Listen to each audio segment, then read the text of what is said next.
A gente parou no verso 45 do segundo capítulo, que é um verso mega sintomático das orientações de Krishna, que ele vai falar, eu acredito que é a primeira vez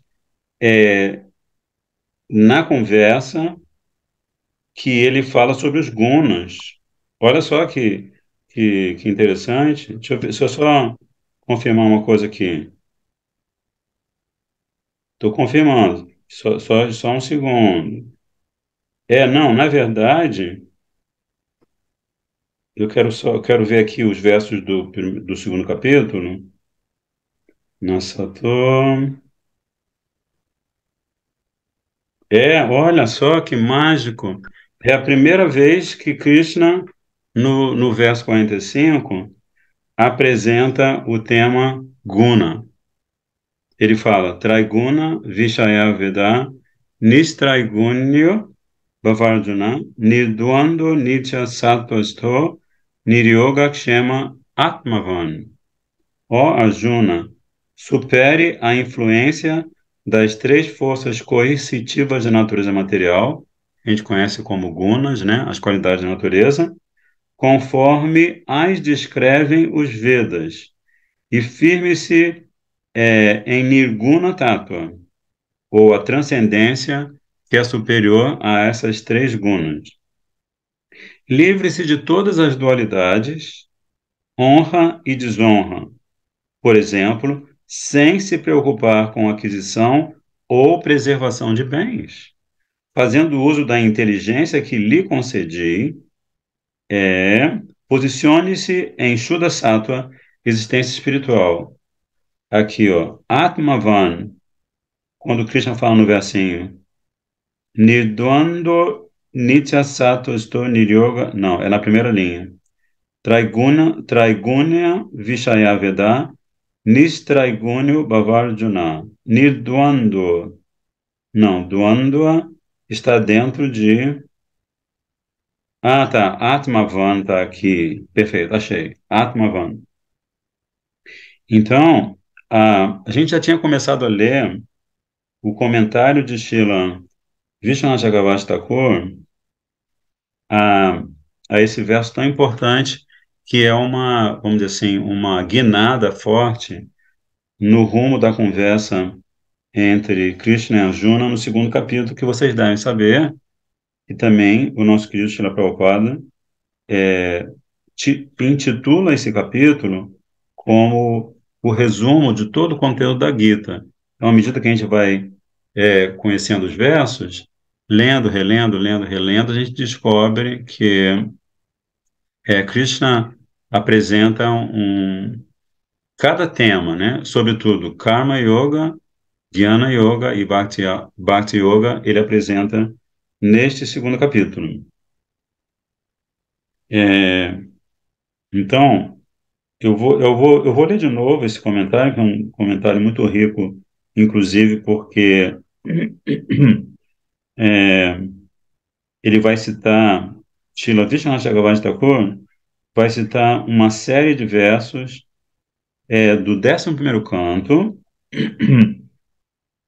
em que ele vai explicar melhor esse tema agora mencionado pela primeira vez na Gita, que são os três gunas, tá? Então eu vou ler no comecinho aqui, desapegando-se dos métodos para conquistar Dharma, deixa eu subir aqui, desapegando-se dos métodos para conquistar Dharma, religiosidade, Artha, riqueza, Kama, prazer dos sentidos, e Moksha, libertação, refugie-se apenas em Bhakti Yoga. Com essa intenção, Sri Bhagavan fala este shloka iniciado com o termo Traigunya, os três gunas. Visto que os Vedas esclarecem, sobretudo, os assuntos karma, jnana, etc., constituídos dos três gunas. O significado da palavra traigunya consolida-se pelo acréscimo do sufixo shan, né? Então, aqui, a Srila Vishwanath Chakravarti Thakur está deixando claro para a gente que quando Krishna fala de Bhakti, ele fala de nirguna, né? Porque Bhakti, de fato, é uma experiência que está além da influência dos três gunas. Aí ele continua. Já que os Vedas excedem em explanações a respeito de karma e jnana, segundo a lógica de Bhumna Vyapadesha Bhavanti, ou seja, o título de uma obra baseia-se no que sobressai em sua composição. Os Vedas são conhecidos como Traigunya, ou seja, eles são relativos às três qualidades da natureza. Então, vários textos sagrados que compõem essa coleção imensa que se chama Veda tratam, sobretudo, como Krishna fala também em outro verso da Gita, né? Ele fala que os textos védicos tratam sobretudo dos gunas, né? É, aí ele fala a frase mágica. Somente Bhakti, contudo, pode levar-nos a Shri Bhagavan, eis o veredito de um texto sagrado chamado Matara Shruti, né? Então, por um lado, os outros processos recomendados, vamos dizer assim, nos Vedas, levam aos planetas celestiais, levam à melhoria da condição do karma da pessoa, punya karma, etc. Mas Srila Vijnana Chakravarti Thakur está chamando a atenção da gente para isso, que Bhakti é o único processo apresentado na tradição védica que nos leva a Bhagavan. É, aí também vai citar esse verso que se repete várias vezes, os nossos Gurudevas repetem, da Sheta Shatar Upanishad, Yasya deve para bhaktir, Yatha deve tataguru.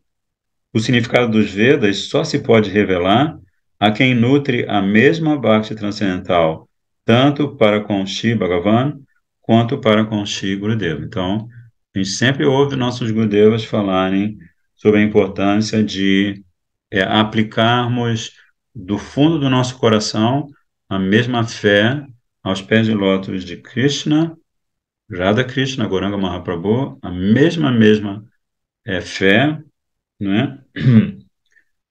Nos pés de lótus de Gurudeva. E aí ele continua aqui, é um comentário longo, preparem-se, melhor ficarem todos sentados. Nirguna Bhakti, Bhakti isenta das impurezas da natureza material, né? Porque Nirguna, as impurezas da existência material da natureza material estão onde? Nas qualidades da natureza. Então, Nirguna Bhakti é o único tema dos Smritis, Srimad Bhagavatam sendo o principal dos Smriti Shastras. E aqui ele cita também, entre os Smriti Shastras, ele cita Pancharatra, as Upanishads, inclusive esse Bhagavad Gita, Gita Upanishad, e também a Gopala Tapani Upanishad. Se concluíssem que os Vedas não tratam de Bhakti, Bhakti perderia sua autenticidade. Então, uma frase bem categoricamente importante, né? Se alguém conseguisse concluir que os Vedas não tratam de Bhakti, então o Bhakti não teria autenticidade nenhuma. Por lo tanto, Krishna orienta Arjuna a livrar-se dos preceitos védicos relacionados a Jnana e Karma, ambos sob a influência dos gunas. Ele não deve praticá-los, diz-lhe Krishna, mas sim, conforme também afirmam os Vedas, sempre seguir o processo pelo qual é possível atingir Bhakti. O Brahma Yamala Purana menciona o seguinte: a pretensiosa demonstração de Hari Bhakti exclusiva em detrimento do processo de Pancharatra, adoração ritualística, recomendado nos Shrutis, Smritis e Puranas, acaba provocando apenas perturbação. Esse erro ou falha é imperdoável. Então, esse é um verso também mega importante, que Gurudeva não vai, pelo que eu estou vendo aqui, não vai ampliar o entendimento do que esse verso quer dizer, né? Está dizendo a pretensiosa demonstração de Hari Bhakti exclusiva em detrimento do processo de Pancharatra, que é a adoração, que a gente faz com 5 elementos, né? Quais são os 5 elementos? Vocês que estão aí na Gauravani Pudhyamata? O incenso, o fogo, a água, o lenço, né? O incenso representa o elemento terra, né? As lamparinas representam o elemento fogo. Então, terra, fogo, a água representa o elemento água, é lógico, terra, fogo, água. O lencinho representa o ar, terra, fogo, água, ar.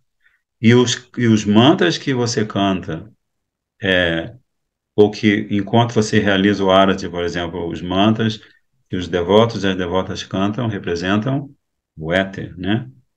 E as flores?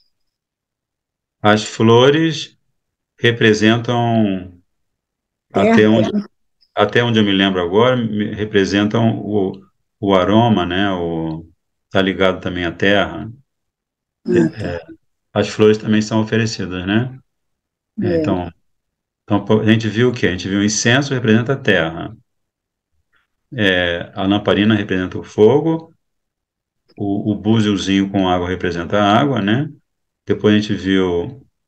Eu esqueci das flores, Anuara. Pode ser o aroma mesmo, O aroma, é. que Enfim, é éter, né? Talvez. talvez tenha a ver, que teríamos que pesquisar, né?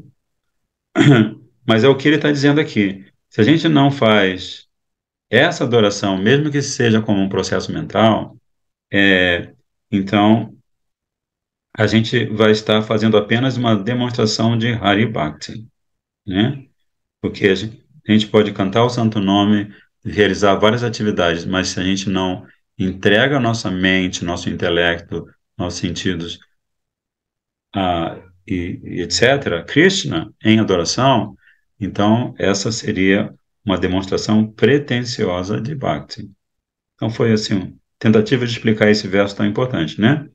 Os temas dos Vedas restritos aos gunas, ou seja, saguna, e aqueles além dos gunas, gunatita, chamam-se traigunya, no âmbito dos 3 gunas, e nistraigunya, livres dos 3 gunas, entre parênteses, respectivamente, né? Então, saguna é o conjunto dos gunas, e gunatita é aquilo que transcende os 3 gunas, que também se chama nistraigunya. Krishna diz, desses dois, busque apenas Nistraigunya. Livre-se dos 3 gunas, pela influência de minha Nirguna Bhakti. Somente assim você se libertará de dualidades como honra e desonra. Logo, mantenha-se exclusivamente na companhia de Bhaktas meus, vivendo o tempo todo em Nitya Tattva, a transcendência eterna. Nitya Sattva, perdão, a transcendência eterna. Então, as mesmas atividades que todo ser humano faz, o Bhakta faz, mas com a consciência voltada para a satisfação de Krishna, né? O segredo está nisso, né?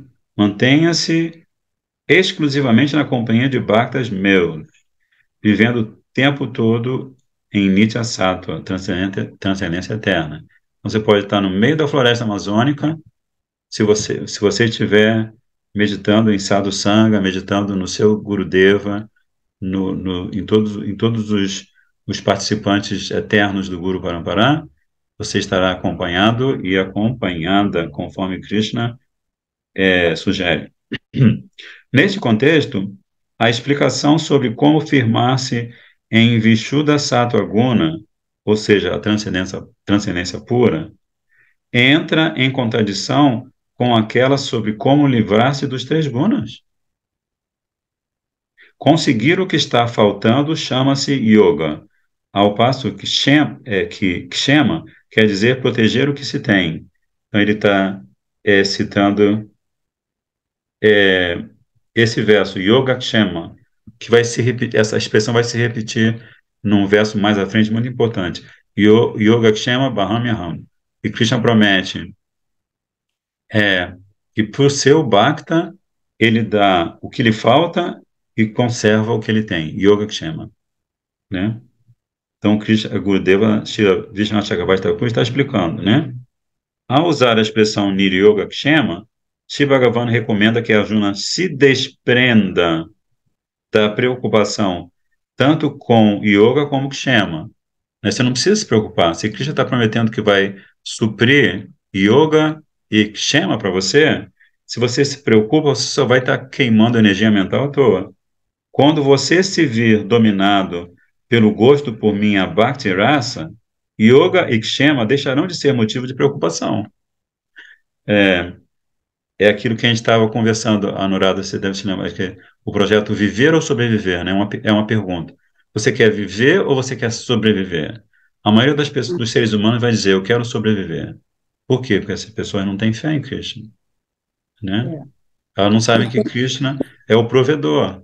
Mas os devotos, os Vaishnavas, as Vaishnavis, eles querem viver, né?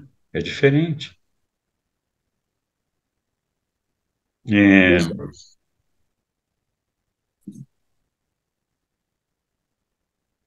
aí ele está dizendo aqui, peraí, só me perdi aqui no texto. Ao afirmar na Gita, aqui continua, Srila Vishnu Bhagavad Thakur continua falando do mesmo assunto. Ao afirmar na Gita assim, no capítulo 9, verso 22, eu pessoalmente providencio yoga e kshema, né, que tem esse sentido, né? O que está faltando chama-se yoga. E proteger o que se tem chama kshema, né? Aí ele continua. Shri Bhagavan demonstra seu afeto por seus bhaktas. Ele diz: como eu me encarrego do fardo de sua subsistência, eles, os bhaktas, não precisam fazer esforços em separado para tal. Atmavan significa torne-se alguém munido da inteligência que eu próprio lhe dei. Olha só, Atmavan, o que está falando para Arjuna? E e naturalmente para cada um de nós. Torne-se alguém munido da inteligência que eu próprio lhe dei. Que a gente já falou algumas vezes e sempre vai ser importante falar que quando o Krishna fala de inteligência, ele está relacionando a inteligência com estudo do Shastra, conhecer Shastra. Que aí a inteligência, que é um dos elementos formadores do nosso corpo sutil, aí ela vai funcionar na direção adequada. Agora, Srila Gurudeva, Srila Vishnu Chakravarti Thakur, ele vai citar verso 23, 24, 25, 26, 27, 28, 29. Ele vai citar 7 versos do 11º canto do Bhagavatam, só para examinar as palavras Nistraigunya e Traigunya, ou seja, Nistraigunya sem a influência dos 3 gunas, e Traigunya com a influência dos 3 gunas.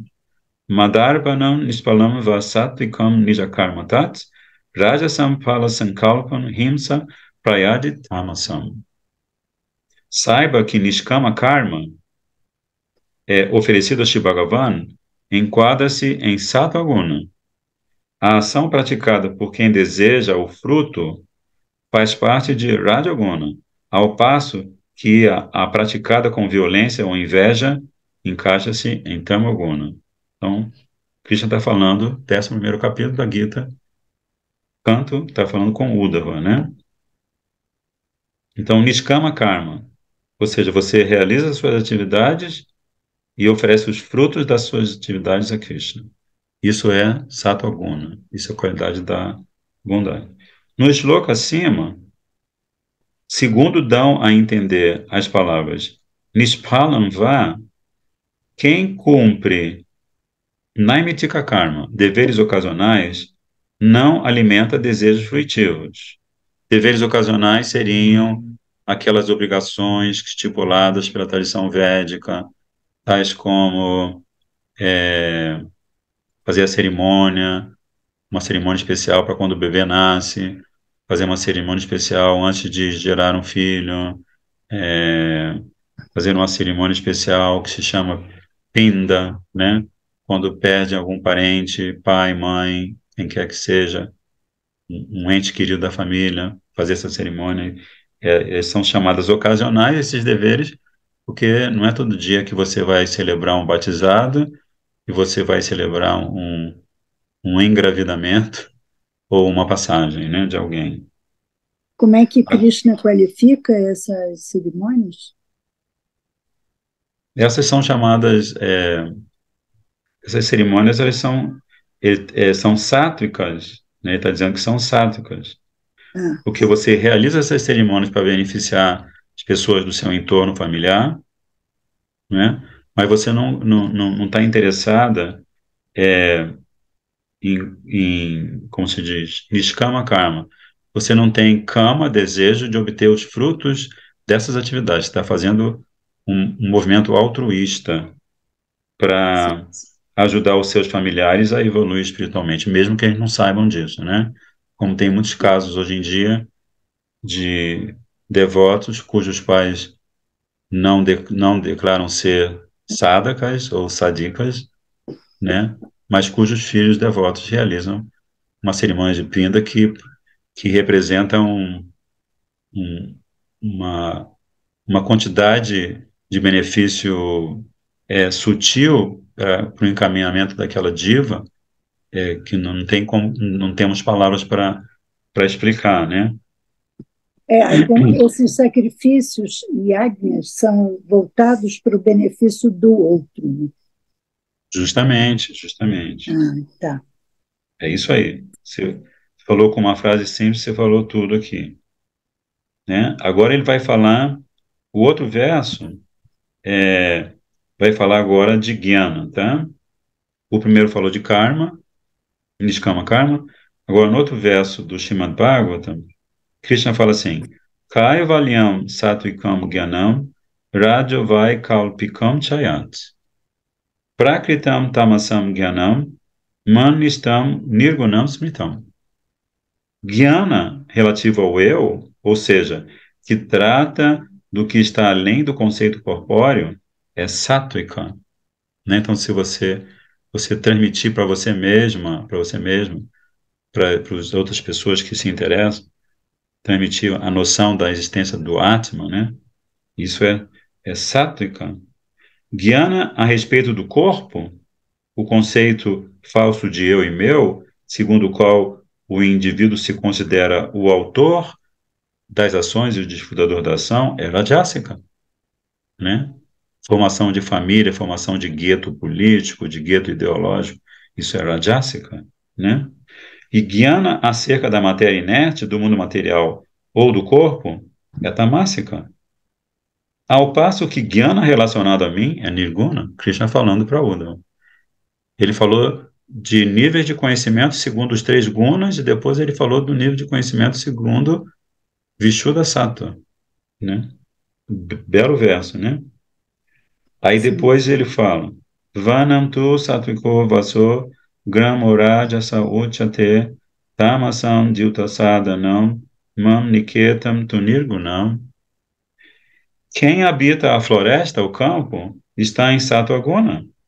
Quem vive em alguma aldeia está em Rajoguna. Quem mora em casa de jogo, a cidade, está em Tamaguna. Mas quem mora onde eu sempre estou, no templo, é Nirguna. Fofinho, né? É Então, legal. Vanam tu Satviko. Então, se você mora numa região bastante verde, onde a clorofila e outros elementos da natureza estimulam sattva, pessoas ficam mais tranquilas morando perto de lugares bem florestados, com várias árvores e flores, os aromas todos da natureza. Então, isso é sáttvica. Agora, se você mora numa cidadezinha, numa aldeia, é rajásica, porque você vai ver o que as cidades promovem. Promovem o progresso. E o progresso significa o quê? Produção industrial, produção agrícola em massa. Então, isso é rajásica, né? Consumismo, né? Consumismo. Agora, quem mora em casa de jogo, entre parênteses, aqui está escrito a cidade, Ah, né? Tipo São Paulo, Rio de Janeiro, né? Tá em Tamagona. Então, vai para o Rio de Janeiro, assim, anda pela cidade do Rio de Janeiro, o que você vê? Medo. As pessoas, o olhar amedrontado, porque a qualquer momento podem ser assaltadas, né? Ultrapassam sinais vermelhos com medo de roubarem os carros.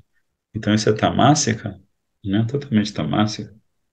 Mas Krishna conclui dizendo, man niketam tu nirgunam, que se você mora no templo, é, isso é nirguna, né?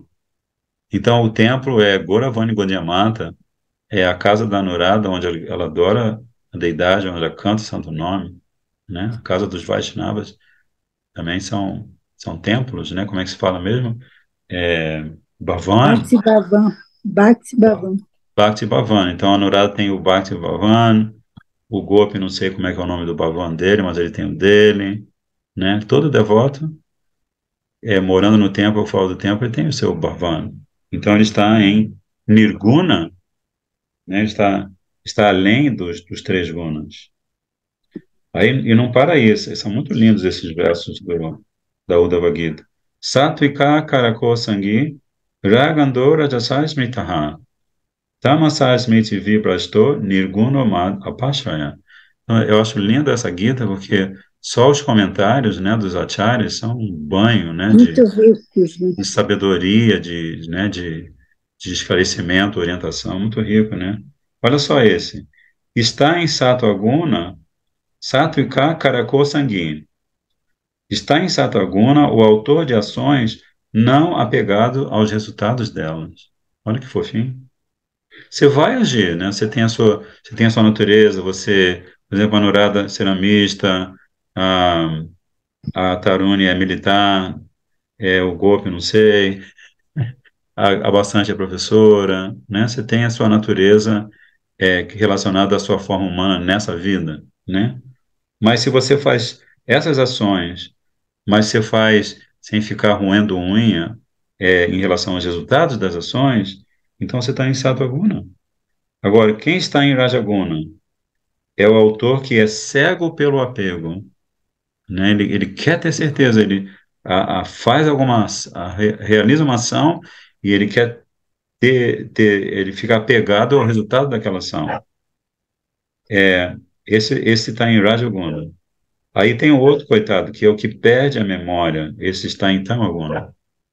E o que se refugia em mim por inteiro, Nirguna. Então, Vaishnavas, Vaishnavis, Nirguna, né? Então, primeiro, onde morar? Você mora em Hridaya Mandir, né? Seu coração é um templo. Então, você, como diva, mora no templo do seu coração, Hridaya Mandir, né? Depois, Acho lindo isso. é, em que você se refugia? Nas ações que você realiza para Krishna. Cantar o santo nome, né? Você pratica sadhana bhajan, então você está realizando ações para Krishna. E por isso é nirguna. Satvikyadhyatmiki shraddha karma shraddha tu rajasi. Agora ele vai falar dos diferentes tipos de fé. Tamasya dharma, tamasya dharme yashada matsevayam tu nirguna. A fé vinculado, perdão, a fé vinculada ao eu é sáttvica. A fé relacionada ao karma, à ação, é rajasica. A fé relativa a atividades irreligiosas é tamásica. E a fé ligada à seva, ao matsevayam, serviço a mim, Krishna falando, é nirguna. Simpático, né? Nirguna. É, Seva, matsevayam. Então, seva é uma palavra mágica. Lembra, não é que eu costumo dizer o que Prabhupada, logo no comecinho da missão dele, que ele começou a formar as comunidades, ele pegava com papel, assim, papel de uma folha de papel, pegava a caneta e escrevia dava quatro conselhos. Aí ele colocava num lugar visível, assim, em geral perto da entrada da cozinha, que no tempo todo devoto vai cozinhar, tudo mais, né? Ou vai lavar a panela. A cozinha é meio central num templo, né? Aí ele colocou assim quatro coisas que você deve fazer todo dia. Primeiro, e a mais importante, cuidar da saúde. Se você não cuida da saúde, você não pode fazer nada. Você pode ser bhakta, pode ser quem você seja, mas você tem que cuidar da saúde, em primeiro lugar. Segundo, japa. Ele colocou lá. Primeiro, cuida da saúde. Segundo, canta o seu voto de cantar japa. A sua meditação no santo nome de Krishna, Radha Krishna. Né? Segundo lugar. Terceiro lugar, seva. Identifica um seva, uma atividade que você realize que vai te colocar em nirguna, que vai naturalmente, se você está prestando seva na cozinha, está prestando seva no altar, se vocês quiserem prestar na seva na Braja, bem-vindo, produzir os livros de Gurudeva, né? O santo maior do século XXI, século XX, século XXI, né? Imagina você disponibilizar na língua mãe, na sua língua mãe, toda a obra de um santo como Srila Bhaktivedanta Maharaj. Então, isso é nirguna, né? E por aí vai. Patyam putam anayastam aharyam satvikam smitam rajasam chendriya prestam tamasam charchidat shuchi. O alimento integral puro e fácil de conseguir é sáttvica, né? Então, Krishna está falando de um alimento que é raro encontrar, né? Ele é integral, puro e fácil de conseguir. É, Kali Yuga, né? Os alimentos cheios de agrotóxico, uma confusão. Então, o isso alimento integral, puro e fácil de conseguir é sáttvico. O alimento picante, azedo e prazeroso para os sentidos é rajasica. O alimento impuro e causador de sofrimento, tamásica. E o alimento que me oferecem é nirguna. Então você pega o alimento que é sáttvica e você oferece com os mantras para Guru e Krishna, e aí você está fazendo a alimentação nirguna. Aí continua. é Agora sim. sátrico mesmo, desculpa. É o alimento integral, puro e fácil de conseguir. Ah, tá, Frutas, cereais, né? tá. Segundo Siddhara Swami, o vocábulo cha no shloka supra-mencionado, que é esse verso que eu acabei de ler para vocês, quer dizer, tudo quanto seja oferecido a Shiva Bhagavan é nirguna, né? Só a palavra cha, onde está a palavra cha aqui? Peraí. Patyam putam anayastam aharyam satvikam jmitam rajacham chendriya prestam tamasam chartida shuchi. Então, só esse chazinho já representa o fato de que tudo que nós oferecemos a Bhagavan será nirguna. Aí ele continua. Satvikam sukam atmotam vishayotam turajasam tamasam moha dainyotam nirgunam madapashayam. Então a gente percebe como Krishna é cuidadoso, né? Que Krishna está falando isso na Uddhava Gita para Uddhava e também há alguns capítulos da Gita que ele vai tratar da mesma coisa. Alimentação rajásica, sáttvica, tamásica, né? Inteligência tamásica, rajásica, sáttvica, assim por diante, né? Aí vai falar, aqui está falando da felicidade. Sattvikam sukham, felicidade em sattva. Vishayotam turajasam, a felicidade em rajas. Tamasam mohadanyotam, felicidade em tamas. E nirgunam madapashayam, felicidade nirguna. É sáttvica a felicidade oriunda do eu. Só você, qual é a história que você se lembra? A história de Shukadeva Goswami, é uma história emblemática do que ele está falando aqui. E Krishna está falando, né? Que quando Shukadeva Goswami nasce do ventre de sua mãe, Satyavati, espero não ter confundido o nome dela com outra, acho que é Satyavati, ele nasce do ventre dela e ele sai correndo para a floresta. Ele nem fala mamãe, papai, nada disso.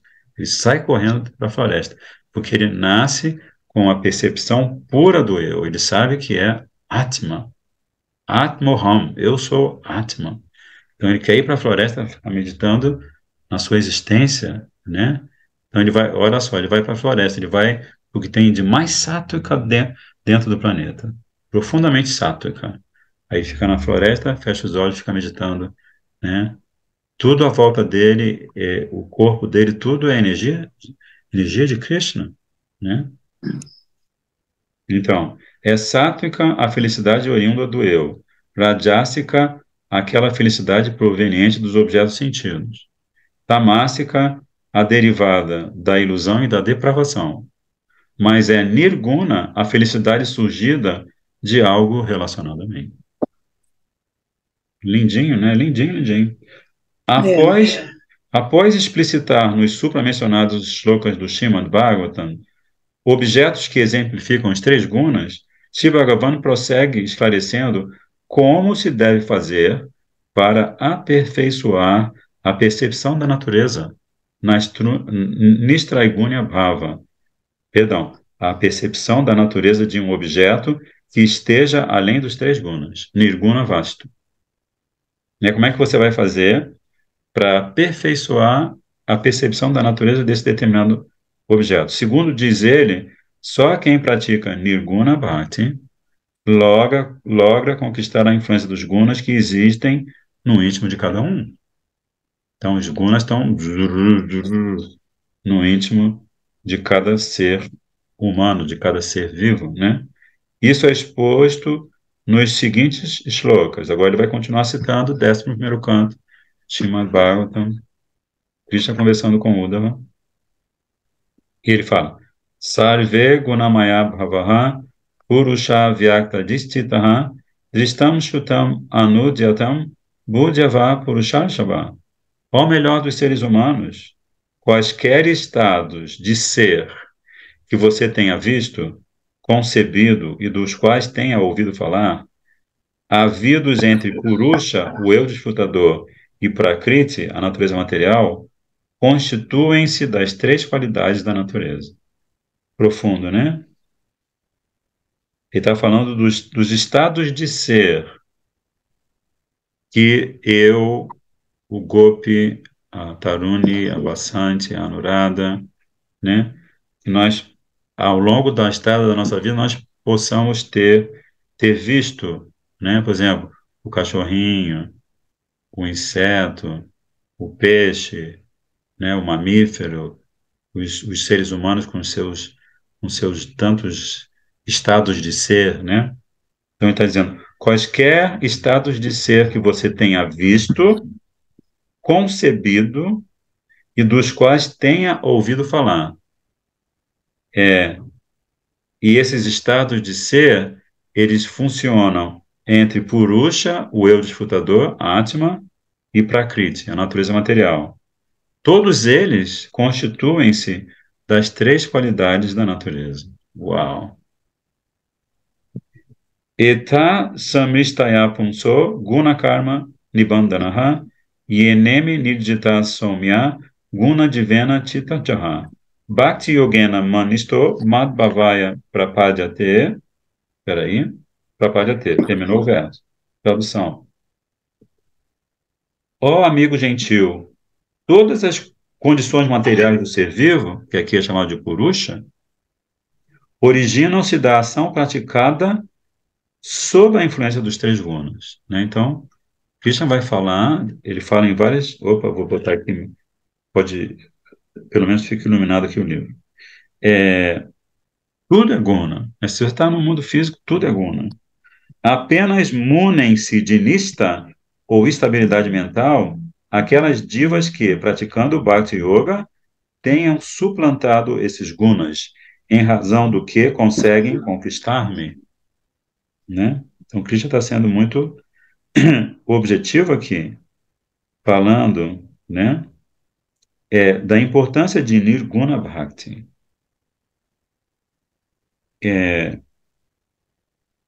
Ou seja, a Bhakti que a gente tenta realizar sem estar movido ou influenciado por algum dos três gunas. Aí ele continua, ainda é Srila Vijnana Chakravarti Thakur falando. Em consequência, é somente por intermédio de Nirguna e não por algum outro método que alguém pode superar os três gunas.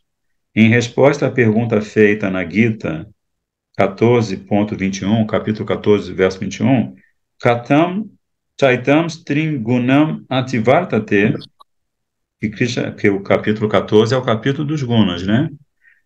A Arjuna pergunta: como faço para exceder, suplantar os três gunas? Diz Krishna mais adiante na própria Gita. Então, esse verso é super popular também, né? Super usado, citado. Capítulo 14 também ele fala: Mam chayo vyabhicharena bhakti yogena sevate. Ao seva de novo. Sagunam samatityaitam brahma bhuyaya kalpate. Esse é um dos versos mais citados da Gita.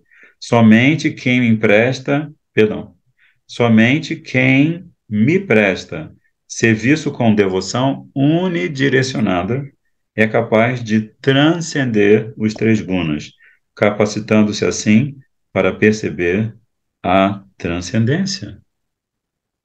Em seu comentário a este shloka, Srila Siddhara Swami, né? Aquele Siddhara Swami, não o discípulo de Srila Bhaktivinoda Prabhupada, mas Siddhara Swami de séculos atrás, grande comentador do Srimad Bhagavatam e da Gita também. Então, em seu comentário a este shloka da Gita, Srila Siddhara Swami diz: a partícula cha, man cha yo vyavicharena, indica ênfase, ou seja, quem pratica aikântica bhakti, ou seja, serviço devocional inabalável, exclusivamente a mim, Krishna falando, Parameshvara, o controlador supremo, tem como conquistar os três gunas. Então, esse é o final do comentário de Srila Vishwanath Chakravarti Thakur. Agora, acho que ainda dá tempo a gente ler o comentário lindíssimo do nosso Gurudeva, que diz assim: as quatro metas da vida humana, Dharma, Artha, Kama e Moksha. Dharma seria a religiosidade, no caso, se usa aqui a palavra religiosidade para se referir àquele ser humano que pratica, que abraça uma causa religiosa para obter algum fruto no mundo material. Então, Dharma. E qual é o fruto que ele obtém? Artha, riqueza. Riqueza em seus vários desdobramentos, né? Dharma, Artha, e aí quando esse ser humano conquista a segunda meta, ele com certeza vai querer Kama, com K, né? Se ele, se ele pratica uma atividade religiosa voltado para conseguir melhorar sua qualidade de vida humana, Artha, o que que ele vai fazer com essa excedência? Ele vai querer desfrutar, né? Mas aí depois de ele praticar cama, 1 ano, 2 anos, três, sabe lá por quanto tempo, ele vai perceber, se ele tiver inteligência arguta, né? Inteligência refinada, ele vai perceber que cama vem e cama vai, né? Ele tem condições de ter prazer na vida? Tem, mas ele não consegue experimentar prazer contínuo, né? A refeição termina, o sono termina, o banho de rio termina, o casamento termina, enfim, o matrimônio, enfim, como vocês quiserem interpretar, tudo termina. Então, ele se dá conta de que existe um prazer superior. E aí ele busca moksha, ele busca a libertação. Então, essas quatro metas chamam-se Chatur Varga. Chatru quer dizer quatro. Bhakti é a quinta meta. Panchama Purushartha. Panchama, quinta. Purusha, ser humano. Artha, meta. Todo ser humano inteligente, ele vai chegar a diva que vai nascer como um ser humano inteligente, vai se aproximar de Bhakti. Onde quer que ela esteja, quem quer que ela seja, se ela estiver passando por esse ciclo de nascimentos e mortes e evoluindo no caminho da transcendência, ela vai chegar um momento em que ela vai querer abraçar essa meta. Panchama Purushartha.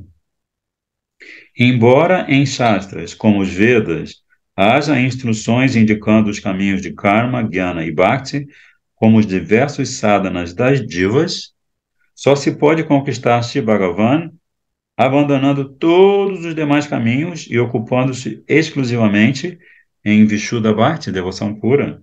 Isso também fica claro ao estudarmos os dois seguintes shlokas do Srimad Bhagavatam. Novamente, 11º canto, Srimad Bhagavatam, Krishna conversando com Uddhava. Ele fala, Bhakti aham ekaya perdão, Bhakti aham ekaya grahyaha shradayatma priya satam Bhakti punati mam nista swapakam api sambhavat. Só pode aproximar-se de mim quem pratica Bhakti com fé plena. Então ele está falando Shradayatma. Não, Shradayatma, isso. Ele traduz aqui como fé plena. Krishna continua dizendo, sou naturalmente querido de Bhaktas meus, cuja meta exclusiva de bhajana, ou práticas devocionais, sou eu. Né? Pratica Bhakti, tendo como meta, tendo consciência de que a meta é conquistar Krishna. Né? Mesmo os comedores de carne de cachorro purificam-se de seu nascimento inferior e acabam me conquistando ao realizarem bhajana mim. Então você vê, Srimad Bhagavatam tem centenas de histórias em torno dessa situação, né? De seres humanos vivendo vidas humanas totalmente tamássicas, né? Que de repente cruzam com um sadhu, com um santo.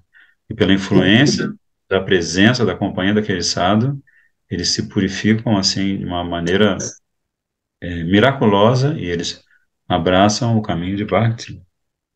Aí outro verso diz: Nasadayati mam yogo, nasankyam nadharma udava, naswadhyayas tapastyago yatabhaktir mamorjita. Então vocês reparam que ele está falando na. Ele está dizendo não para vários métodos. Né? Então ele fala assim, ó Uddhava, métodos como yoga, Sankhya, filosofia analítica, estudo dos Vedas, tapasya, austeridade e dana, caridade, não tem como me controlar, mas bhakti intensa, praticada com o propósito exclusivo de me conquistar, sim. 11º canto. São fofinhos os métodos? São, né? São todos fofinhos. Praticar yoga, muito fofinho, né? Controlar a respiração, ter melhor saúde do corpo, da mente. Fofinho. Sankhya, estudo analítico dos elementos da natureza. Fofíssimo. Estudo dos Vedas, estudar os Vedas que tratam dos gunas, que contam histórias lindas dos devas e das devas. Fofo, né? Tapasya. Eu não acho fofo, eu não gosto de praticar austeridade. Shila Prabhupada disse, Shila Prabhupada dizia, Shila Prabhupada pergunta assim, Prabhupada, por que que o senhor não morou nas Godinha Matas? O senhor, mesmo depois que o senhor tomou na praça, vamos dizer assim, o senhor ficou morando num quartinho, num templo. Por que que o senhor nunca morou nas Godinha Matas? Muito austero, eu não gosto da austeridade. É bom saber, é bom ouvir isso. Austeridade, sim. Tem gente que tem ser humano que tem a natureza tipicamente talhada para ser austero. São É. pessoas magriças, né, que se alimentam tem o hábito de se alimentar com um pouquinho de alimento, ou que gosta. Acordam cedíssimo por natureza, Oi? acordam super cedo com prazer pela natureza da pessoa. Então são pessoas, são tapassuis, né? É. Mas que já está dizendo, você pode fazer isso aí, vida após vida, que está dizendo, isso não vai me controlar. Mas bhakti intensa, praticada com o propósito exclusivo de me conquistar, sim. Então, qual é o diferencial de bhakti?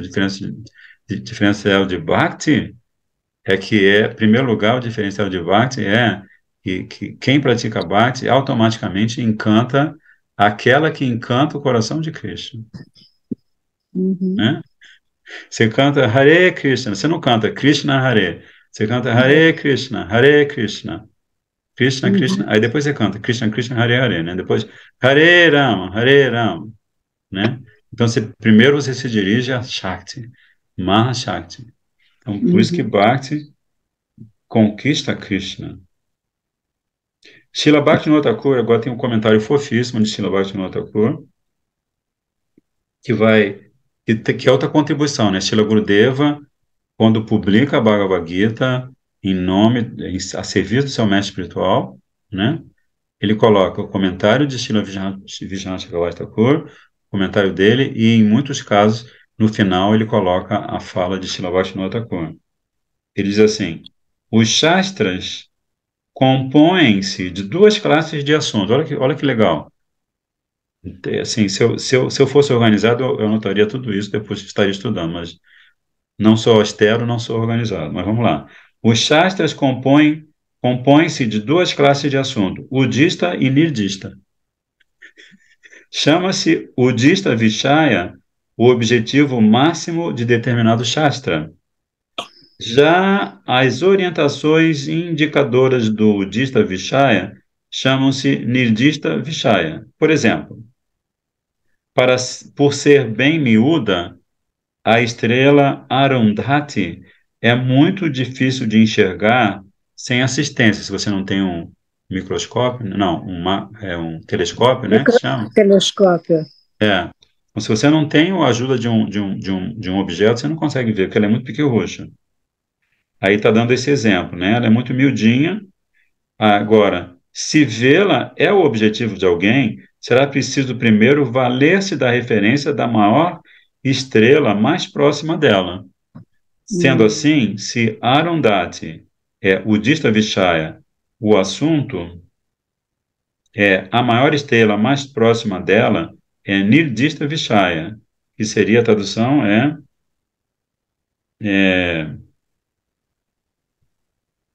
porque a explicação está bem complicada. Conforme sinalizam todos os Vedas, Nirguna Tattva, a realidade absoluta além dos três gunas, é Udista Vishaya, o tema dos Vedas, né? Você estudar Nirguna Tattva, porque os Vedas estão em toda parte no mundo material. Aí você fica ouvindo que o mundo material é um lugar de como é que é? Ashashvatam, como é que é? São duas palavras que Krishna fala em Sânscrito na Gita, que representam que o mundo material é Dukhalayam, ele é um causador constante de sofrimento para a diva, e Ashashvatam, para piorar ainda, ele é temporâneo, né? Você começa um projeto, começa uma vida, começa um monte de coisa, vai terminar, né? Então é por isso que ele está falando aqui que você estudar os Vedas, você está estudando a realidade absoluta, além dos três gunas, que isso se Aí chama Budista Vishaya. Sim, Anuradha. a gente percebe que Bhakti é o único projeto que, com as vidas subsequentes, ele progride e não termina. Além de não terminar, ele progride de uma vida para outra. Ele progride, ele não é afetado. Não é afetado por um único projeto. Porque não é material, ele é transcendental, ele transcende a vida material. Isso. Aí ele continua falando assim: como não é possível entender Nirguna Tattva de imediato, os Vedas primeiro discorrem a respeito de Saguna Tattva, a realidade aliada aos gunas, que é Nirdista Vishaya. Então, a meta é Udista Vishaya. E os corolários, o que envolve a meta, chama-se Nirdista Vishaya. Porque, assim, a Krishna faz isso com a Arjuna, né? No segundo capítulo, um pouquinho antes aqui. Ele vai falar do que a Arjuna não é, né? Que a Arjuna não é, o corpo dele não é ele, o corpo de Arjuna é formado pelos 8 elementos, né? Terra, fogo, água, ar, éter, mente, inteligência e ego, né? Aí depois ele vai tratar de Nirguna Tattva. Mas primeiro ele vai dizer o que não é, né? No Bhakti-tatra Vivekananda, você está estudando, você deve se lembrar que o Bhakti-vinod Thakur, ele faz questão de primeiro dizer o que não é Bhakti, para depois, quando você praticar Bhakti, você saber, não, agora, isso que eu estou fazendo é Bhakti, não é? Ele vai falando de desdobramentos de transcendentalistas que parecem que são Bhakti, mas não são. É. Aí, terminando aqui o último parágrafo, já são quase 8 horas, a princípio, Maya, prossegue Srila Bhaktivinoda Thakur, constituída dos três gunas, Sattva, Rajas e Tamas, parece ser o tema dos Vedas. E é forte, né? Se você começa a pesquisar, você vê como Maya, tudo que existe no mundo físico, etc., é muito presente nos Vedas. Por isso, Shri Krishna diz, ó Arjuna, não se deixe enredar por esse Nirdista Vishaya, ou por esse tema secundário, né? Conquiste, isso sim, Nirguna Tattva, ou seja, aquilo apontado como sendo o Dista Vishaya, e liberte-se dos gunas. Aí, isso aqui continua sendo a fala de Krishna, vai até o final do comentário de Srila Bhaktivinoda Thakur. Certas passagens da literatura védica prescrevem karma como com base em Rajoguna e Tamoguna. Olha só, certas passagens da literatura védica prescrevem karma, ações que você deve realizar, mas baseadas em Rajoguna e Tamoguna. Outras passagens propõem jnana baseado em Sattva-guna. Porém, em passagens específicas, recomenda-se a prática de Nirguna Bhakti. Procure atingir Nitya Sattva, existência espiritual pura, livrando-se de dualidades como honra e desonra. Em outras palavras, convivendo com meus bhaktas, que Bhaktivinoda Thakur está parafraseando Krishna, né? Convivendo com meus bhaktas, renuncie ao esforço feito em troca de yoga, aquisição nesse caso, e kshema, preservação. Os dois objetos de busca dos processos de jnana, aquisição de conhecimento, e karma, cumprimento de deveres.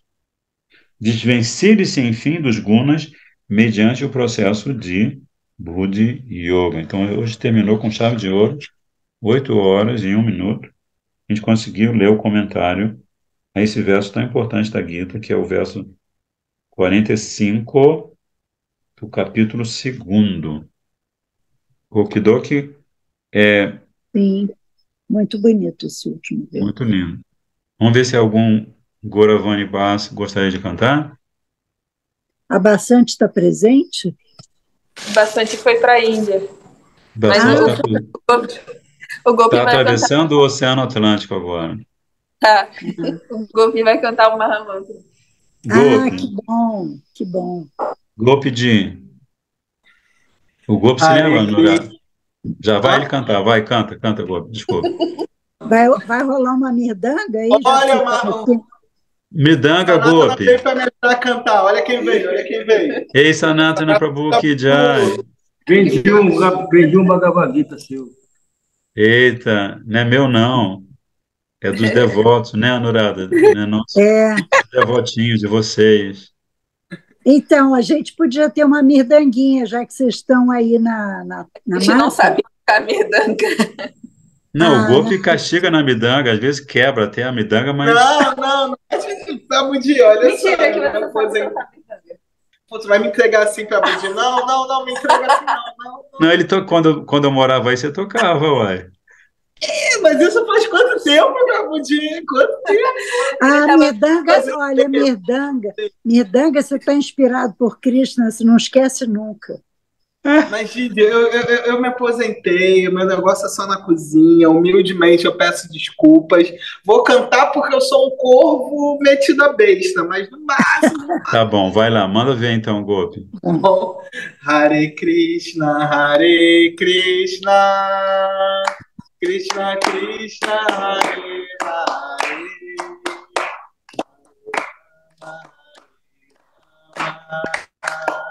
Rama Rama, Hare Hare, Hare Krishna Krishna, Hare Rama, Hare Rama, Rama Rama, Hare Hare. Krishna, Hare Krishna, Krishna Krishna,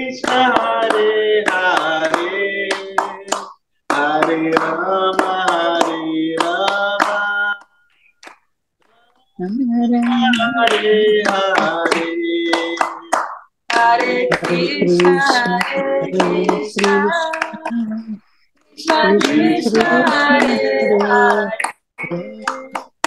Hare Rama, Hare Rama, Rama Hare Hare. Hare Krishna, Krishna Krishna, Hare Hare, Hare Rama, Hare Rama, Rama Hare Hare. Hare Krishna, Krishna Krishna, Hare Hare, Hare Rama, Hare Rama, Rama Hare Hare. Mahakala Prabhu Ki! Jai Mahaprabhu Ki Jai. Muito obrigado Jai, pela Jai aula, Radha, muito obrigado. Radharaman Bihari Ji Ki Jai. Jai.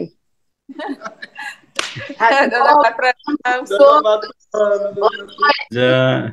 Gauravani Gaudiamat Ki Jai. Jai. Gauravani Devidasi Ki Jai. Jai. Anurada Devidasi Ki Jai. Jai. Mahakala Ki Jai.